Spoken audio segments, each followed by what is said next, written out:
I just wanted to say a few additional things about myself. I am a first-time farmer.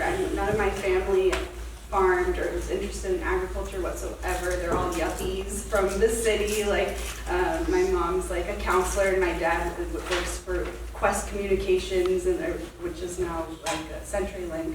So I had absolutely nothing. My mom told me when I was 5 years old I wanted to be a farmer, and it's just progressed from there. I just moved out here with my husband in May, and we bought a little acre and a half. Like I said, we don't come from anybody owning anything more than like a quarter of an acre backyard. We really love this, and we want to move forward with it, and we work every day towards it. So I just got that logo made like last week. We are in our very beginning stages. I very much am a beginner farmer. But yeah, so I'm just gonna talk a little bit about the process I went through to just get started, because all of us can get started as a sole proprietor, right? So you're selling eggs to your neighbor, you collect that $6 for a dozen of that, you put that in your own pocket, but there are some risks to doing that. Because if say your chickens had salmonella and you sold those to your neighbor gets sick, ends up in the ER, they trace that back to your farm, guess who they're suing? They're suing you, the individual. That's your house. That's your, everything that you've worked everything for, it's all on the line right there.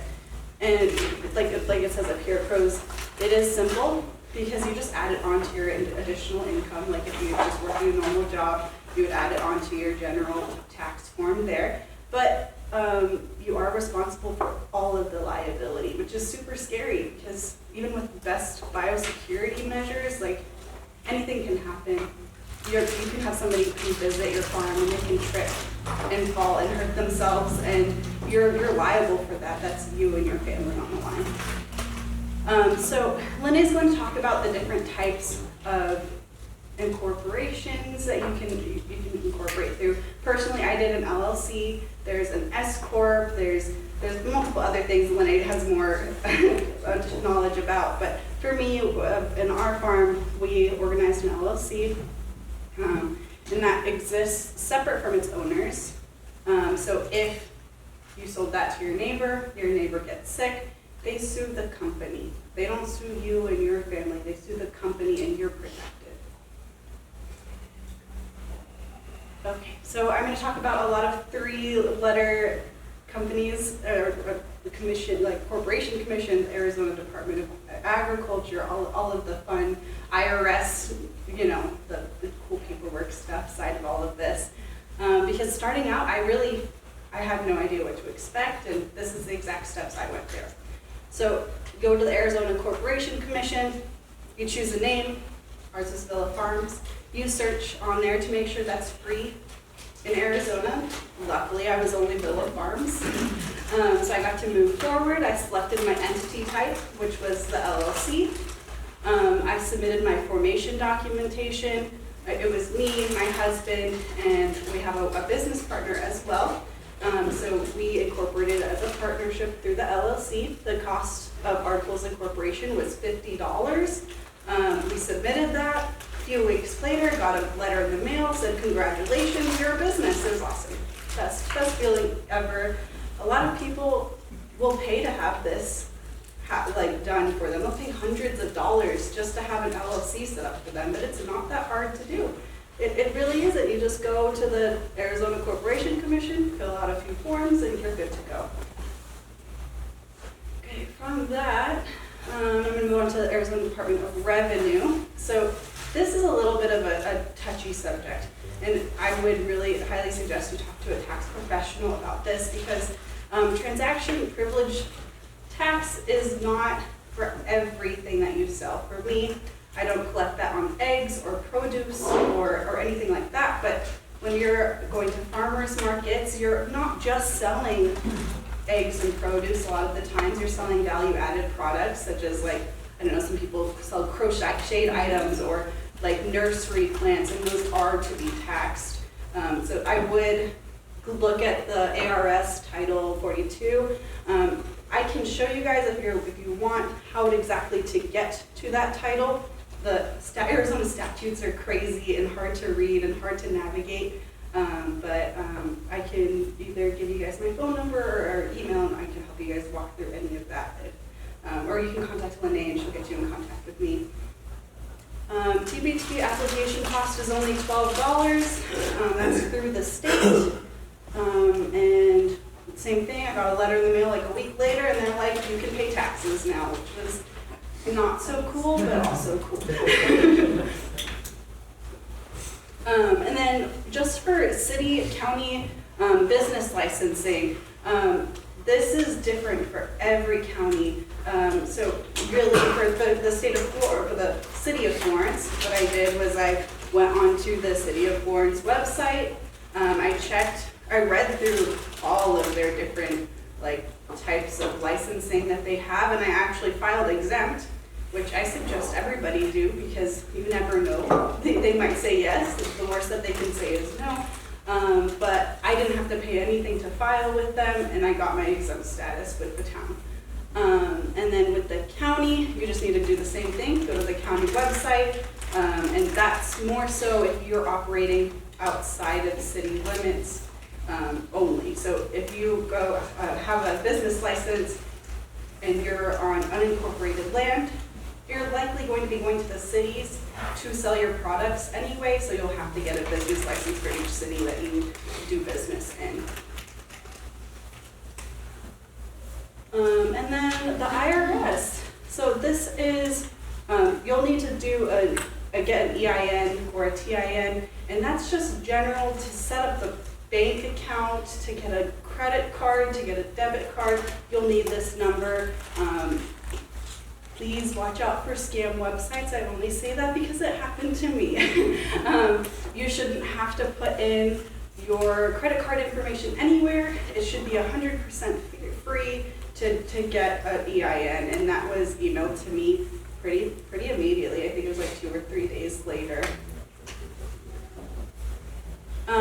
Arizona Department of Agriculture. So I did work for the Arizona Department of Agriculture. I started out there with their citrus program, doing HLB and ACP, looking for diseases and pests. But I moved on to, I worked under Brian McGrew, helping set up the Arizona Industrial Hemp Program, which was brand new. It was an awesome experience and super cool. But I did that because I wanted to learn about all of these. A lot of people just are like, oh, I have chickens, let me go sell my eggs. But there's a few other extra things that you need to do. I can't say you need to do, but you should do to help traceability, because everybody talks about the Arizona Department of Agriculture and their inspectors as their enemy, but really we're there to help you make sure that you're just being safe, and we're keeping, I don't want to say that either, I'm sorry, complying with the federal guidelines, because the Arizona Department of Agriculture is run by people who don't believe it should exist. But there's for a nest-run egg producer, you can produce up to 750 dozen eggs and sell that to at the farmers markets, to your neighbors, whoever, and that is free. That's a free license to have. The Arizona grown license, completely free to have. I have both of those, and you can use labeling on your products that have Arizona grown, so when you go to farmers markets and there's people there who are bringing in food from Mexico to just sell it there, you have a way to prove that you're certified that this was grown here in Arizona and they're supporting local. There's seed dealer and labeler licenses as well. So a lot of small producers will think on the side that they can just collect the seeds from their garden and just sell those without really any regulation on that. So you might go to a person and buy seeds, and you have a 10% germination rate. In Arizona, we have really strict seed laws that protect farmers, and that is, I think it's $150 per year to have a seed dealer license. Hemp grower license, I just added on there because that's what I did. It's specifically for hemp. and hemp products. License fees with that is a little bit higher. Regulation on it, it's really intense. But some of these are easy, some of these are hard. There's hundreds of these licenses that they have with the state. National premise and flock ID, self-inspection for selling livestock. A lot of people don't know when you are just starting out and you are buying livestock, somebody will list it on Facebook for $100 and you go out to buy it, they give you the animal and that's that. Really, they should be giving you the paperwork to go along with that animal for traceability, just in case there's diseases that were at that farm that then moved to your farm and you spread. So, yeah. And insurance.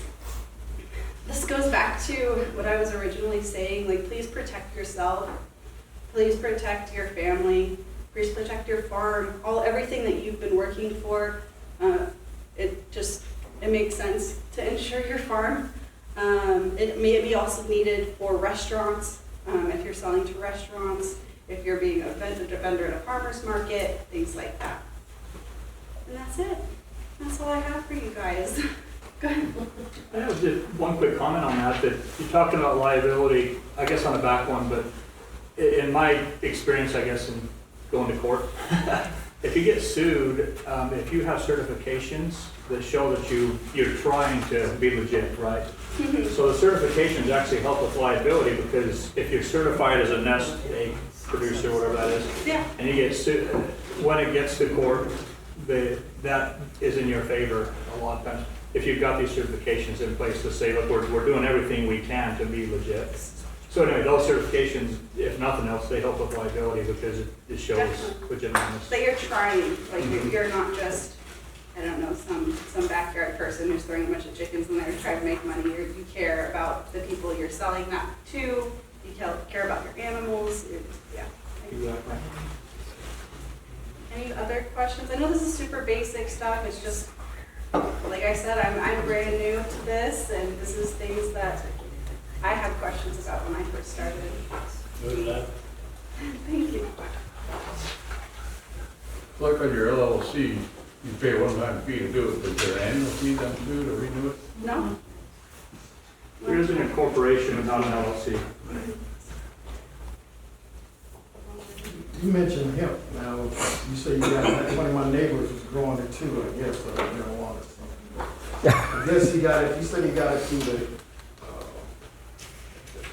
Farmers Administration or something. They gave him some funding to help him grow it, experiment with it or something like that. I know that there are like grants, and Linnea going to talk about grants a little bit here today as well, but for specialty crop grants, and I know hemp fell under some of them. It really depends on if it was hemp or if it was medical marijuana, because medical marijuana is under DHS, so that's completely different. So that's Department of Health Services, since it is going to be consumed as a medical product. It's a little bit different than hemp. Because hemp, for us, we were doing like CBD extracts, fiber, like people were doing like microgreens and stuff like that. It's a little bit different. But yeah, it was industrial agriculture, so it was large scale. Or it was meant to be large scale. Oh.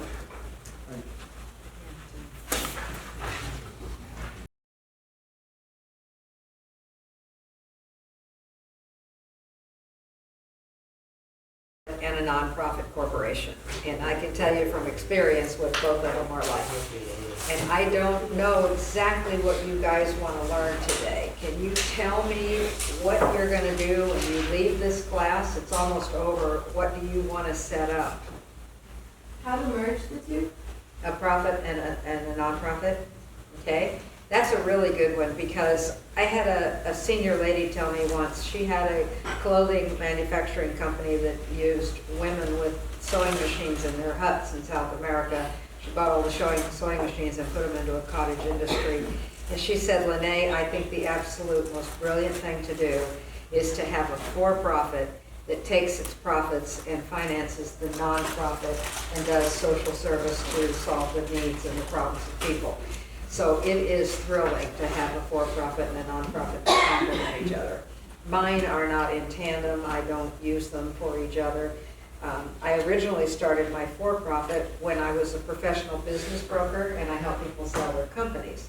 I do have a real estate broker's license, and I've never really done much real estate.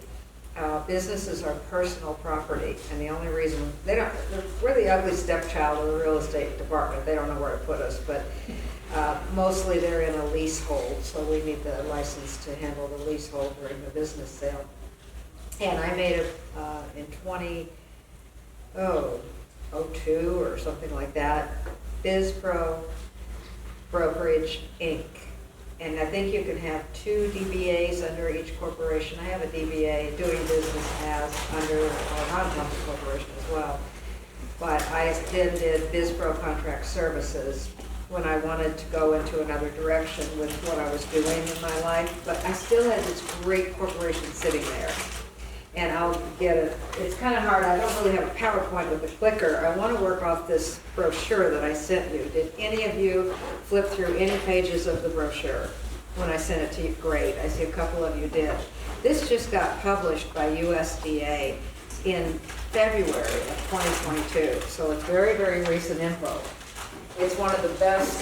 By the way, before I jag into this, what else do you want to learn today? Because I can go in a lot of different directions. What would really help you get into business when you leave here? Do you know how to set up a business? Are you interested in a for-profit company? You're just not sure. Okay. We will get to the bottom of that. So this brochure, it's not going to just here. Can this work though? No, just 2 fingers. Okay. 2 fingers. What would I do without him? All right. This first part gives true life stories of different grants that were given, grants and or loans around the country for all kinds of industries. And that's very interesting to read because it makes you feel like anything's possible. If a guy with a fishing boat in Seattle can get some money to do this, then I can do something here too. And I think often Arizona is underrepresented, and you could very easily submit from Arizona and get a lot of attention. But I want to get down beyond this. It's all various people's life stories of what they did. Some of them that are going after the nonprofit side of what USDA can give often have a horse farm, but they have a little section of it that does equine therapy, that gives therapy rides to people that need it. We have someone in the room that does that right now. Luann, where are you? Yes, she runs an operation just like that. So it would be a really good for-profit, nonprofit combination. Sorry, this just takes a while. All those stories are very interesting. I read all of them. Then this is distance learning, telemedicine that's in this department of USDA as well. But this is what I thought was brilliant, because so many of you have said, I want to get a grant, I want to get a grant, like it's free money and you could just instantly get a grant. There are a few grants that are given to a for-profit business, and USDA is a big source of some of those. But on grants, you normally have to have a 501c3 nonprofit, and you also have to have the nonprofit for a purpose.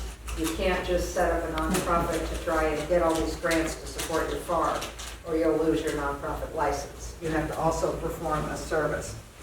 But here, under for-profit, there's people in the grant writing industry that get money just to do a search or where you can look for, and they've done this for you. They've already got all these wonderful sources that you can drill down on and dig deeper of what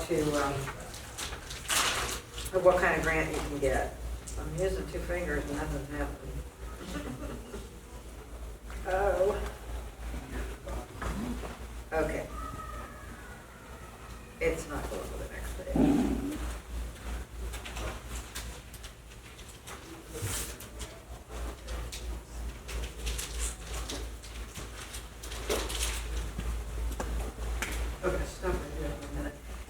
Okay, on the left-hand column, there's quite a few words in here that are grants there, and there's a lot that are loans. But this is a really good combination of grants you might get in a for-profit business right off the bat.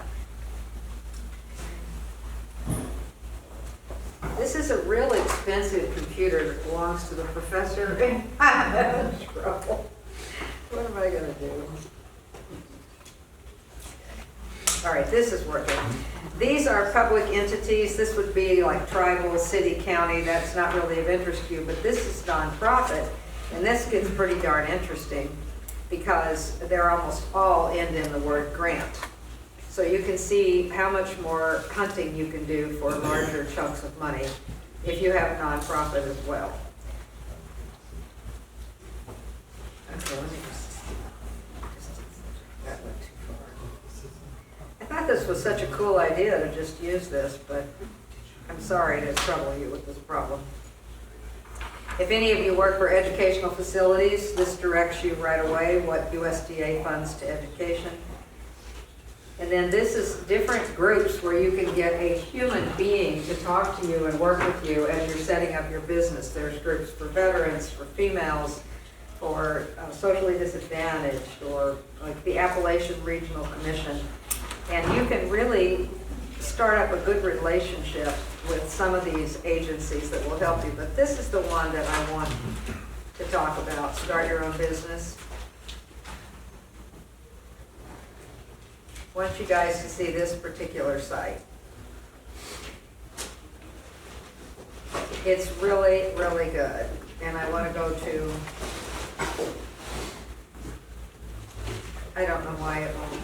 What do you want to do? I wanted to go full screen for one thing, and then go to the 10 steps. And then, I can't even find it.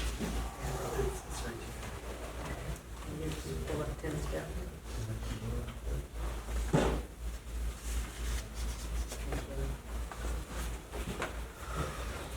The stuff Emily talked about is absolutely 100% true. You have to go through all of these steps. Market research, you might think you have a great idea, but 10 people in the county might already be doing what you're doing. So you need to do some market research to see if it's worth putting the effort into. Business plan, Dr. Tronstedt's talked about this during class. He has a good sample business plan online that the U of A promotes that you can use.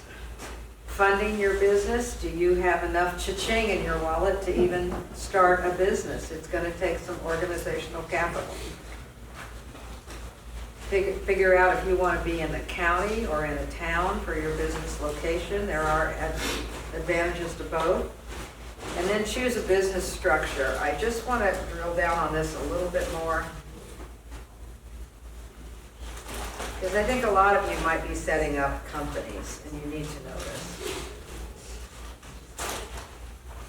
Emily touched on a lot of this, but sole proprietor is where you run it personally and you pay full range of taxes in your own personal tax filing that year. And you're also liable for any lawsuit that comes your way.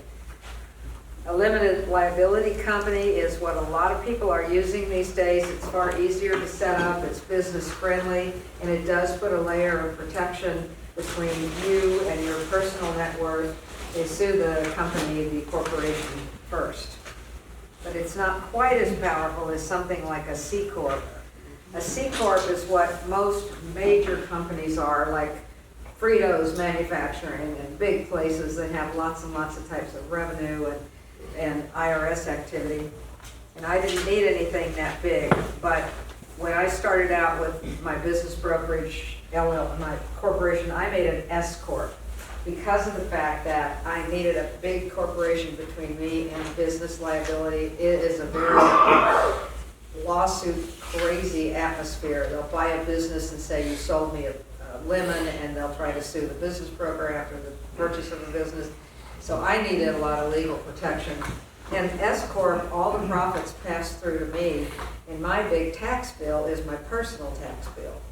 So all I did was make commissions. I didn't have lots of accounts receivable or other complicated taxes. So an escrow, it's kind of antiquated, but I've had the same thing for like 20 years now. The IRS knows me and likes me and it works well. I don't think Arizona has B Corps, but I'm not 100% sure. This is a federal list. B Corps have to be for the benefit of a mission or doing something worthwhile for your community. And I don't know if we have closed corporations, we might, but I think that's more of an East Coast thing. And then there's instructions on nonprofit corporations as well. Emily, beside you, do you see that big fat ring binder? Would you hold that up and show people? This is, you get yourself a big fat ring binder, put everything in it. I've got it in plastic sleeves, and that is for my nonprofit corporation. We incorporated 10 years ago.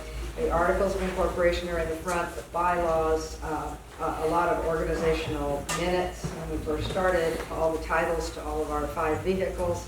And that's 10 years worth there, and it's time to get another big fat ring binder because we just had our 10-year anniversary and keep going with that.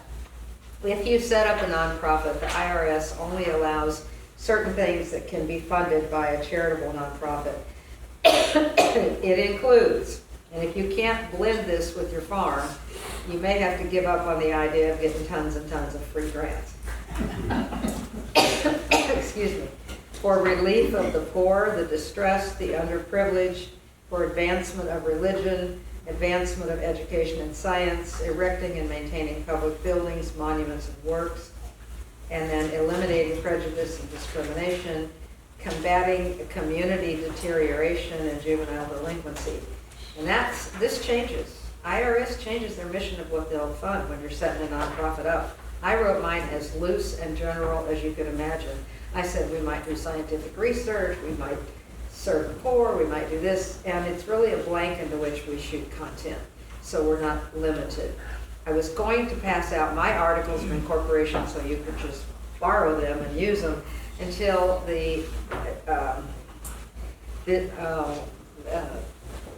not a lawyer, but what's just shy of a lawyer? Advocate, paralegal? Paralegal, yeah, I'm so sorry that just went out of my foggy brain. I used a paralegal here in town, and she was fantastic. And she said, I asked her to come speak with me, and she said, no, Lina, don't give out your old articles. That was 12 years ago. Everything has changed. She said, right now, I get zero business setting up corporations because there's a portal. You can go right through the portal. It's really easy. Once you set it up, though, you pay corporate taxes, so you're going to have a second tax bill. Emily, did you have to publish your articles of incorporation? Yeah, that's another expense. You've got to publish them 3 times, but just remember this word, Chinese Sun. Put it in the Chinese newspaper. It's the cheapest one of all in our county. It has to be something that's distributed in your own county. So you get your certificate after you publish your articles 3 weeks in a row, and then you can go ahead and complete your incorporation. She said, don't show them your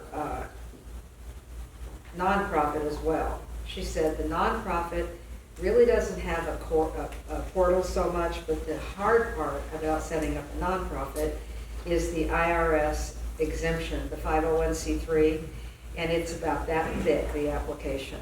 And she has become a pro at doing it. So it's Beth Beatty and Florence Paralegal. We're not advocating any particular company in this class, but she still charges $2,500 because it's complicated and it takes so many meetings with the people. Do you really know what your charity's going to do? Do you really have a passion and a purpose? Like, you might want to do something for veterans on your farm. And suddenly you've got a very valid nonprofit, and the veterans may come out and learn how to plant or how to. It's very therapeutic, all gardening is.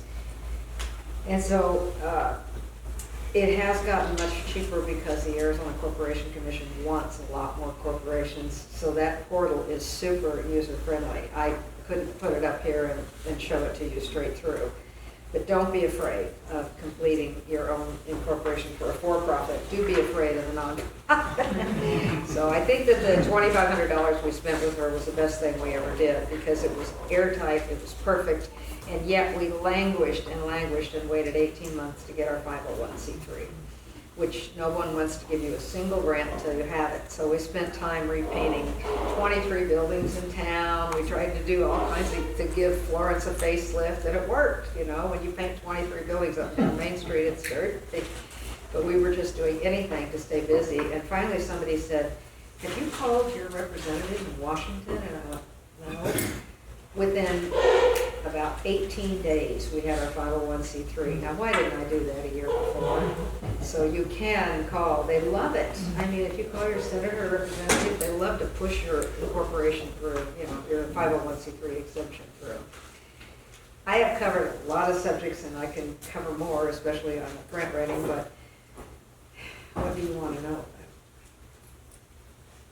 Yes. I have just random idea or thought, so you mentioned if we wanted to have a for-profit and kind of put in tandem with a nonprofit, and one of those was if you're helping the poor, would there be any reason you couldn't have a not-for-profit that maybe takes if you're selling crops or food, the food that's not quite expired, but stuff that maybe didn't sell? Is there a way to do that, and so then the not-for-profit can distribute that food? Perfect. You know what I mean? So- I don't see any problems with that at all. That would be perfect. We have 5 refrigerated vans. I mean, they're pretty beat up. You'll see one outside the window that have been given to us by 2 different edible arrangement franchises in Phoenix.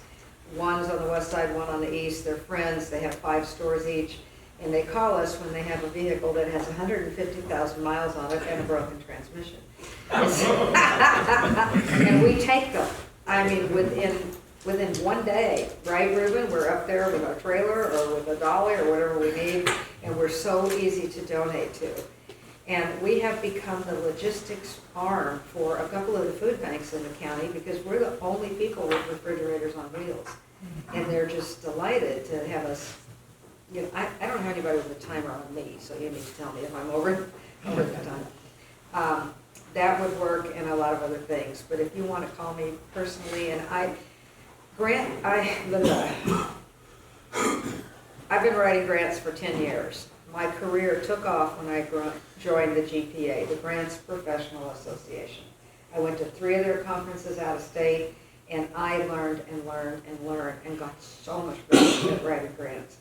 And the part of doing a search, there is the biggest private foundation group to do a search with is called the Foundation Center. And they have a lot of people that spend time making sure every phone number is current, every person is still working there. It's really up to date all the time. It's about $1,500 a year to get to the 140,000 foundations that are on there. Half of that money is split almost equally between colleges and hospitals. Most of the grant money that happens goes into universities and medicine. And then the rest of it, we all kind of fight over. But I subscribe to several different news feeds for the funding, what's up, what's coming, and I kind of know what's trending, what's fashionable, what's not, what's getting the money. So if you have an idea to do something like it, call me and let's kick it around, because I can tell you where you might find more money or put this twist on it, or, you know. But we have become the whole distribution leg for there's like 4 professional food banks up in the valley that their freezers get full, and they call me because they know I've got refrigerators on wheels and say, come get all this, and then poor Ruben has to be the one that just jumps and distributes it to every household. And Ruben also fixes every single one of our vans and makes them run and hum. We couldn't live without you. He Rubenizes them, he says. So somebody had their arm up. That's just me. I just wanted to remind you, because he's asked if he could just donate his extra food that he doesn't sell and stuff, right? So when you get grants, a lot of times you have to fulfill a duty. So Right. you get this money to do 2,000 pounds per year of produce you're donating. You still have to meet those. Right. Or else they can come back and be like, well, you didn't meet this criteria, we're taking money back. Like, yeah, so really, if you're trying to go for the grant side of things, you have to make sure you're fulfilling your duties. Exactly right, thank you. And there's something called mission creep, when you'll just go after any money just to do it, and suddenly you're doing stuff you never wanted to do. Because you gotta really know your mission and what you're trying to accomplish, and say no to some things. Don't go after them. You gotta be real careful with the food too. Oh, get a food handler's card and know when it's not good to, give out to anybody. I don't want to be a food bank because I'd have to get up at 8 o'clock at night and shoot the gun at the refrigerator and see if it's up to temperature and keep logs. And look at Pastor shaking his head. How long did you run a food bank in Randolph? 10 years. 10 years. Yeah. And you know the rules. And your life's That's what I never, learned. yeah, oh, you ran it together. That's what I learned from Pastor. Yeah. And your life's never been better since you got rid of it, right? We were supposed to keep that hush hush. It is backbreaking work, so, and then the food distribution. Yes, Luann? Do you have any examples of nonprofits that are ag-related that have been successful in securing grants in Arizona?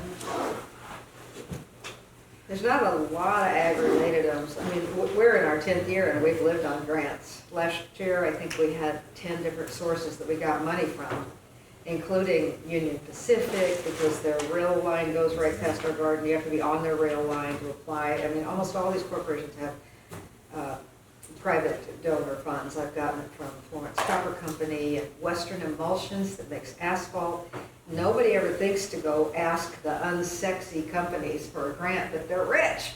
I mean, people that make punch press operator carts and asphalt, and they want to help, and somebody walks in the door, I gave him a PowerPoint. Same thing with Arizona Water Company. He felt like a fourth grader on a field trip. He'd never had anybody come in his office and give a PowerPoint about anything other than water, So, yes, there are some. I don't think I'm quite answering your question. Yeah, just some ag-related nonprofit that has been successful in securing grants. So, can I answer? Yeah, well, I wanted to ask Dr. Tronstad, because you deal with a lot of Forward them. is an agriculture. Right, and so I know about them, but they're the only ones that I know about that's an ag-related Oh, nonprofit. There's not a lot coming to the top of my head here.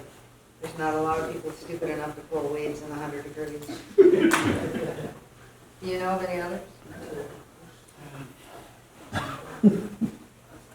mean, The Ajo Community Farms? Mission, Yeah, they're not- Tucson Mission, right? they're The still works nonprofits, farms, so I too. think the tribes are still considered nonprofits. So. There are a lot, they're just really quiet because a lot of them are really small. So like there's Tucson Mission, I know of a few in Tucson where they like work with veterans, get vets out like who've had PTSD issues and they get them in the ground around other people who are having the same issues. I can't think of the names off the top of my head, but I've visited But other they're all ones. Pima County, nothing in Pima County. I haven't visited too many in Pinal County that I know of. That's more the line. of- Maybe you should start one. That's an opportunity you could drive Yeah, back I'm and forth to. tired. I have livestock on. And can I mention a word about, was that, I have one. yes, You mentioned how difficult it is to do the business plan, how important is the business plan? Putting it together. do you want to answer that yourself? I mean, you're brilliant to bring it up. It's really an old adage, you fail to plan and you do plan to fail. And you need backup plans A, B, and C. If this doesn't work where you can monetize, I think a business with 5 or 6 streams of income is the smartest thing in the world. You might have to keep your day job for a while until you hit critical mass. But the business plan is thorough, it covers everything, including competitors' pricing and where you're getting your insurance and do you have your licenses. Don't be afraid of all that stuff, but I don't want to turn on the TPT license, the transaction privilege tax license, until you absolutely have to, because that's sales tax and they want their sales tax. And if you're just selling at a farmer's market, don't go get that right away because they're going to be on you every month. You have to file that report and, well, how come there's no money for me this month? And when you're really selling a lot and you want to be in legal compliance for sure, then to get it then. But I'm not advising doing anything illegal, doctor.